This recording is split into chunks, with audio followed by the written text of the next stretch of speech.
بسم الله الرحمن الرحیم. ورونو او خوندو، کله چې موږ د لمانځه د ادا کولو طریقه بیان کړه، نو مو په آخر کې وویل چې ښځې د لمانځه په ادا کولو کې د نارینه سره په شلو شیانو کې فرق او توپیر لري، او اوس به هغه شل شیان بیان کړل سي. لومړی، ښځه به د تکبیر تحریمه یعنی اول الله اکبر ویلو په وخت کې خپل لاسونه تر اوږو پورې پورته کوي، حال دا چې نارینه یې د غوږو تر نرمۍ پورې پورته کوي.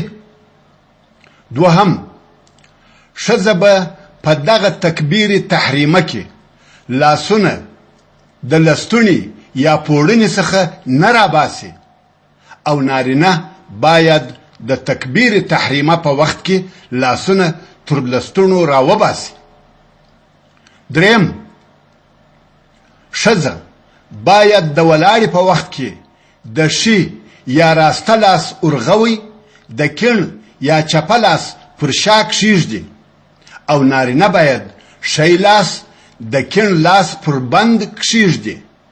بټه او خمچه ګوته باید پر بند راوګرځوي، او هغه پاته درې ګوتې باید اوږدې پر لاس پرتې وي. څلورم، ښځه په ولاړه کې لاسونه پر ځګر نیسي او نارینه یې تر نامه لاندې نیسي. پنځم، ښځه په رکوع کې لږ کږیږي، خو نارینه باید ډېر کوږ او کښته سي.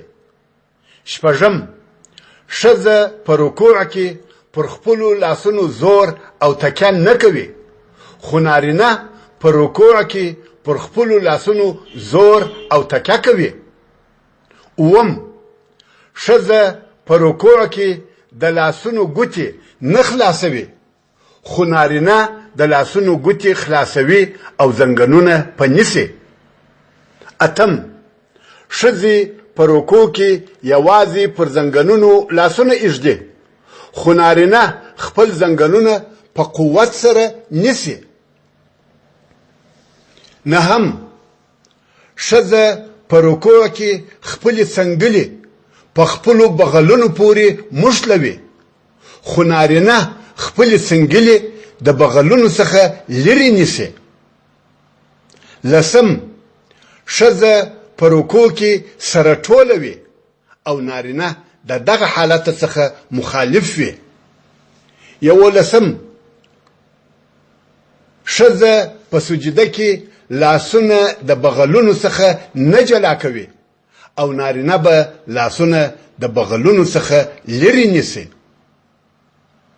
دولسم، ښځه به په سجده کې نس په خپلو رنونو پورې موښلوي، خو نارینه به نس د ورنونو څخه لرې او لوړ نیسي. دیارلسم، ښځه به د لمانځه په هره ناسته کې دواړې پښې ښي یا راسته طرف ته باسي، او دا به پر کناټو کښېني، خو نارینه پر چپه پښه کښېني او د راسته پښې قدم به جګ دروي. څوارلسم، ښځه به د لمانځه په هره ناسته کې د خپلو لاسونو ګوتې سره مښتي یا جوتې ایږدي، خو نارینه خپلې ګوتې نه خلاصوي او نه یې سره موښلوي، بلکې پر خپل عادي حال یې پرېږدي. پنځلسم، که په لمانځه کې یو څوک د ښځې مخ ته تېرېدی، ښځه به د هغه د پوهولو او خبرولو دپاره یو لاس پر بل لاس ټکوي، خو نارینه به د سبحان الله په ویلو سره هغه تېرېدونکی پوهوي یا خبروي. شپاړسم، ښځه د نارینه امامت نشي کولای، خو نارینه د ښځې امامت کولای سي. اوولسم، د ښځو دپاره په جماعت سره د لمانځه ادا کول مکروه تحریمي دي، او د نارینه دپاره د جماعت لمونځ واجب دی. اتلسم، که ښځو د دغه کراهت تحریمي سره سره لمونځ په جماعت ادا کاوه، د دوی امام به د صف په منځ کې دریږي، خو د نارینه‌و امام مخته دریږي. 19 پر ښځو د جمعې او اخترونو لمونځ نسته، خو دغه لمونځونه پر نارینه واجب دي.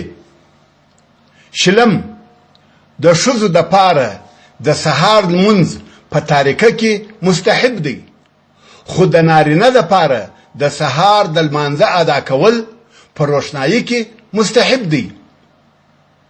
ورونو او خوندو، دغه ذکر سوې طریقه د لمانځه د ادا کولو طریقه وه، خو د ننه په لمانځه کې فرضونه سته، واجبات سته، سنت سته او مستحبات سته، چې اوس به یې هر یو په جلا جلا ډول دروښول سي ان شاء الله تعالی. اوس نه بلکې په راتلونکو مسیجونو یا رسالو کې. والسلام علیکم ورحمة الله وبرکاته.